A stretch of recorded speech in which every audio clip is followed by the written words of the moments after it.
Cake. ध्यात रहें पार्थ, जो दूसरों का हक और खुशी छीन लेता है उसके दुख की उम्र लंबी होती है। वो समझता है उसने जीत लिया सब कुछ, पर वह नहीं जानता उसके कर्म उसके पीछे पीछे चलते हैं जैसे परछाई। दूसरों के आंसू कभी व्यर्थ नहीं जाते। हर छीना गया हक एक श्राप बनकर लौटता है।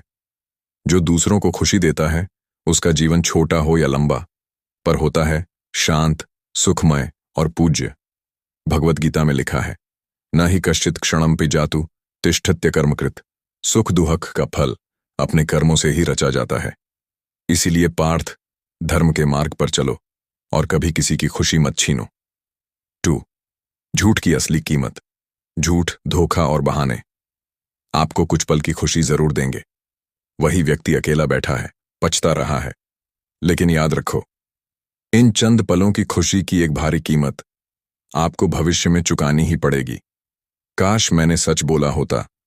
सच्चाई की राह कठिन हो सकती है, पर अंत में वही शांति और सम्मान देती है। सच बोलो, क्योंकि झूठ का बोझ बहुत भारी होता है। 3. इसका सार यही है कि जब हम किसी की मदद करते हैं, कुछ दान देते हैं या सहायता करते हैं, तो उस पर घमंड करने का कोई कारण नहीं है। संभव है कि ये हमारे ही पिछले कर्मों का फल हो जो अब हमें चुकाना पड़ रहा है। मुख्य संदेश, अहंकार और दान एक साथ नहीं चल सकते। देने वाले हाथ को विनम्र होना चाहिए। जीवन में जो कुछ भी हम दूसरों को देते हैं वो वास्तव में ईश्वर के माध्यम से ही होता है। हम केवल एक माध्यम हैं। कर्मों का चक्र बहुत गहरा है। जो आज हम कर रहे हैं वो कल हमें लौटकर मिल सकता है।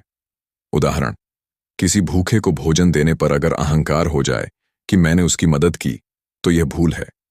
क्या पता वो ही आत्मा पिछले जन्म में हमें भोजन देती थी और अब हम केवल उस आरण को चुका रहे हैं। निष्कर्ष, विनम्र रहो, कृतज्ञ रहो और कर्म करते जाओ बिना अहंकार के।